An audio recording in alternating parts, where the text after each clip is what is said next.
Você acha que dinheiro é importante na sua vida? Porque muita gente fala, dinheiro não é importante. O importante é ser feliz. Eu quero saber se você tem os credores batendo na sua porta, se você tem um filho doente que você não pode levar no médico, se você tem uma mãe que está precisando de assistência médica e você não tem dinheiro, se o dinheiro é importante. Dinheiro é importante, sim. Se você for nas penitenciárias, 99,99% do pessoal que está lá por causa de dinheiro. Se você for analisar os divórcios, 85% dos divórcios nos Estados Unidos, eu não tenho estatística brasileira, mas tenho americana para lhe dar, 85% dos divórcios nos Estados Unidos ocorrem por causa do problema de dinheiro. Ou seja, se falta de dinheiro está destruindo famílias, se falta de dinheiro está colocando pessoas nas penitenciárias, está fazendo gente roubar, assaltar, dinheiro é importante, sim. Só que nós crescemos uma cultura dizendo que não, que se você tem ambição pelo dinheiro, alguma coisa está errada com você. Eu quero fazer uma declaração aqui. A declaração que eu tenho para fazer é muito simples. Todas as vagas para pobre estão ocupadas no Brasil. Não tem mais vaga para pobre. Melhor você ficar rico. Se você quiser ser pobre na Suécia, não tem problema. Você vai receber casa, comida, roupa lavada, remédio, hospital. Se você quiser ser pobre na Suíça, não tem problema nenhum. Se você quiser ser pobre nos Estados Unidos, não tem quase problema nenhum. Mas no Brasil você não pode ser pobre. Por quê? Todas as vagas estão ocupadas, já temos demais. A melhor coisa que você pode fazer pelos pobres é não ser um deles. Ou seja, você está do outro lado para ajudar. O que nós temos que fazer não é fazer o rico ficar pobre, é fazer o pobre ficar rico. Porque o dinheiro vai lhe dar o quê? O dinheiro vai lhe dar independência financeira. O que é independência financeira? É você não fazer nada que você não goste por causa do dinheiro. E nunca deixar de fazer algo que você goste por falta de dinheiro.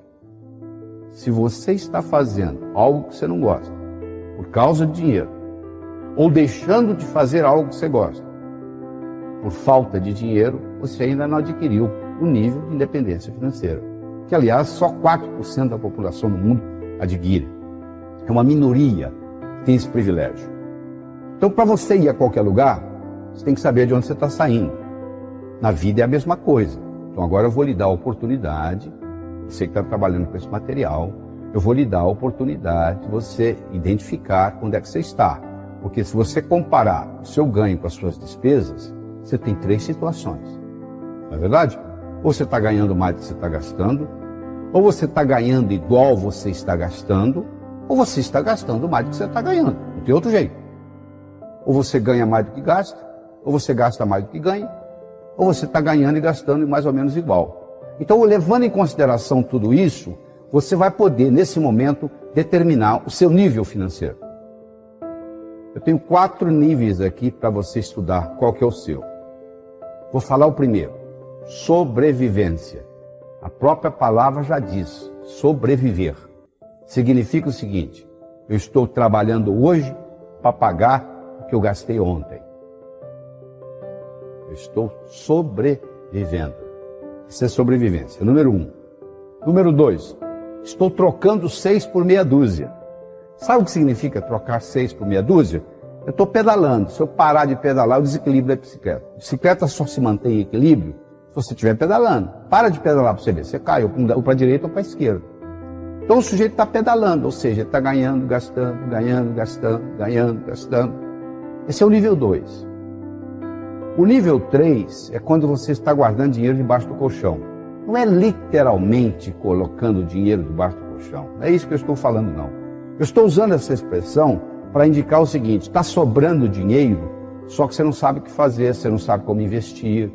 Só para você ter uma ideia, se amanhã você colocar R$100 na poupança do seu banco e só retirar daqui 10 anos, deixar lá durante 10 anos, o dia que você for lá buscar, se você pegar aquele dinheiro todo, você vai poder comprar uma roda com um pneu. Por outro lado, se você amanhã pegar R$100 emprestados, amanhã você pegar R$100 emprestados do seu banco e não pagar juros por 10 anos, daqui 10 anos você vai dever para o banco um carro zero, o valor de um carro zero popular. Se você deixar o dinheiro lá, você vai poder no final comprar um pneu com a roda. Se você sacar o dinheiro e não pagar os juros, você vai dever um carro zero popular brasileiro, que não é barato. Então isso lhe dá uma ideia da perspectiva do processo. Quer dizer, dinheiro na poupança é quase igual você colocar o dinheiro debaixo do colchão. Então esse é o item 3. E o item 4, quer dizer, o primeiro é sobrevivência, o segundo é trocar 6 por meia dúzia, o terceiro é guardando debaixo do colchão, e o quarto é justamente aquilo que nós já conversamos, que é a independência financeira. É quando você atinge um patamar na vida onde você tem uma abastança indeterminada. Ou seja, você pode viver o tempo que você quiser, essa abastança ela vai fazer com que o dinheiro gere dinheiro, que gera dinheiro, que gera dinheiro. Se você viver 120 anos, você vai ter dinheiro. Se você viver 140, você vai ter dinheiro. É isso que todo mundo almeja. Atingir um ponto na vida onde a sua abastança se torne indeterminada, indefinida. Ou seja, enquanto você viver, você tem. E você diz assim, eu sei que você deve estar curioso, né? Como é que eu faço isso? Eu faço isso na minha vida. Como é que eu faço isso acontecer na minha vida? Pois bem, por isso que nós estamos aqui. Eu quero começar lhe ensinando sobre a roda da abundância. A roda da abundância é um conceito espetacular. A quantidade de dinheiro que você vai gerar na sua vida é diretamente proporcional à velocidade com que a roda da abundância vai girar na sua vida. A roda da abundância tem 2 lados, o doar e o receber.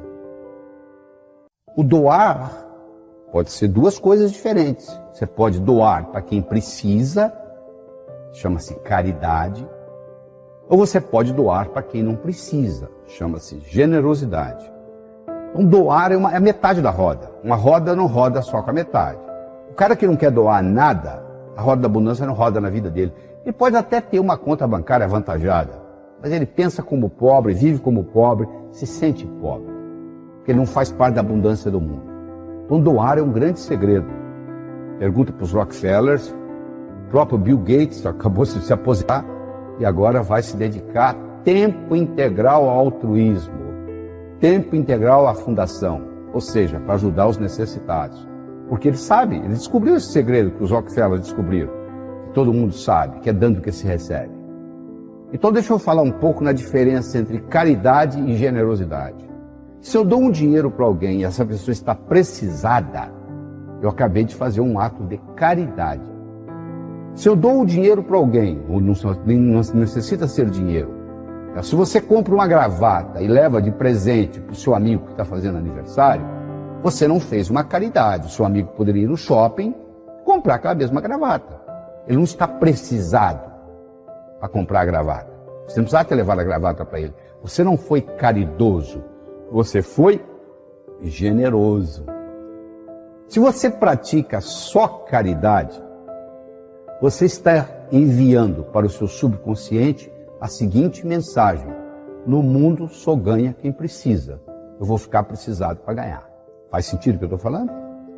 Se você pratica também generosidade, você está enviando a seguinte mensagem para o mundo: mesmo quem não ganha, mesmo quem não precisa, ganha.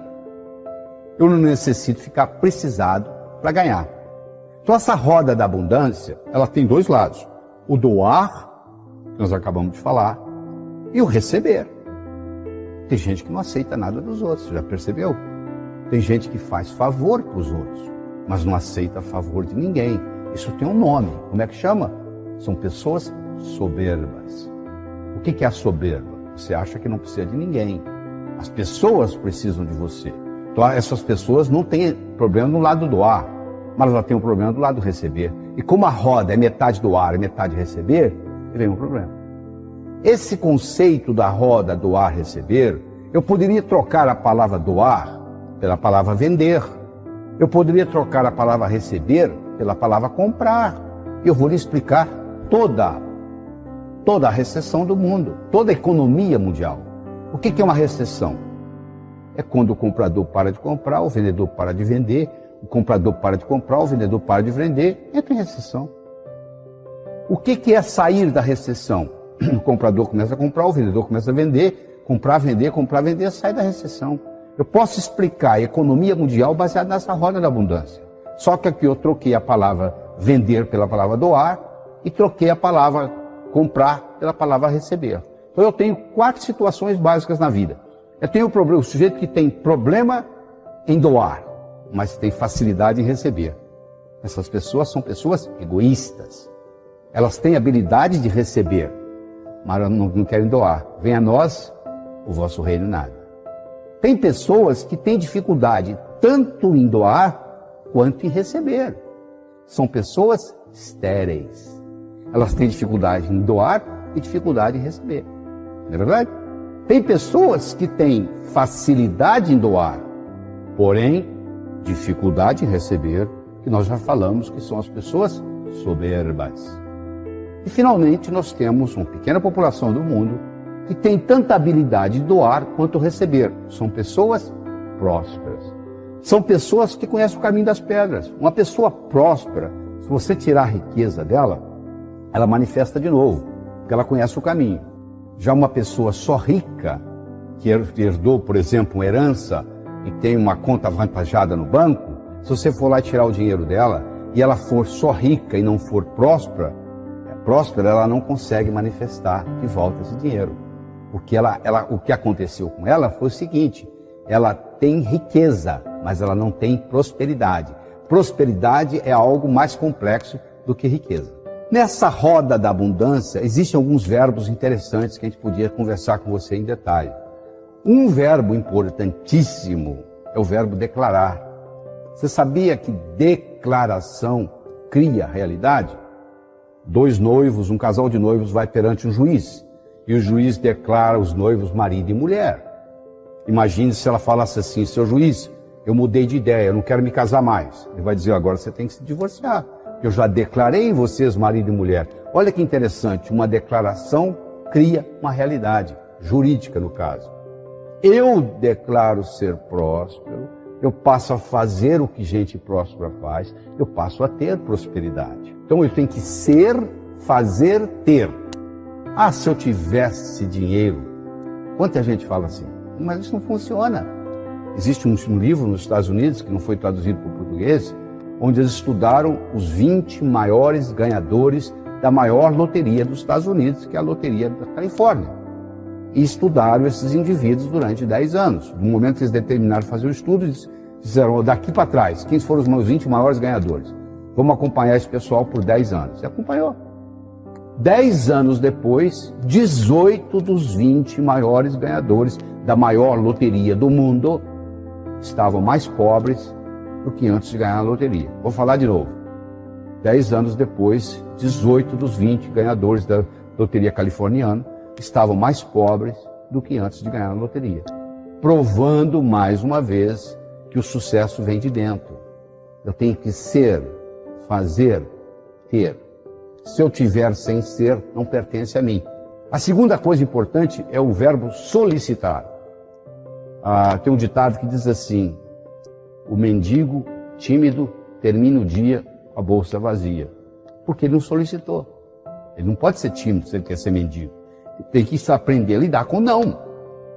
O mendigo lida com não o dia inteiro, porque a maioria não dá dinheiro para ele. Mas ele está lá solicitando, pedindo. Você extrapola isso para nós. Nós também temos que estar solicitando coisas do universo. Se você é muito tímido na sua solicitação para o universo, você termina a vida com o bolso vazio. No caso aqui, solicitar é importante. Terceiro é o agradecer, é a gratidão, que é a mãe de todas as outras virtudes. Você tem que agradecer aquilo que você tem, a fim de obter aquilo que você quer. Se você não tem a habilidade de agradecer, você não acumula aquilo que você quer. É um princípio cibernético de realimentação. Quando você coloca um ar-condicionado numa sala e coloca no termostato do ar-condicionado 21 graus Celsius, a temperatura da sala vai realimentar esse processo. Todas as vezes que a temperatura for acima de 21, o ar-condicionado vai ligar automaticamente. Toda vez que ela for abaixo de 21, o ar-condicionado vai desligar e vai ficar só na ventilação. Você criou um processo cibernético, um processo de realimentação. O mesmo ocorre com o processo de gratidão. Quando eu agradeço aquilo que eu tenho, é uma realimentação positiva, eu obtenho mais daquilo. E segundo é a sua habilidade de arriscar. A pessoa quer progredir, mas ela não quer arriscar. Se você já foi no circo alguma vez, ou já assistiu algum filme de circo, você vai ver que o trapezista está no trapézio, ele para pegar o próximo trapézio, ele solta esse, fica vulnerável para pegar o próximo.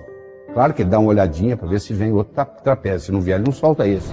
Eu não estou dizendo que você vai deixar o seu emprego e vai ficar vulnerável.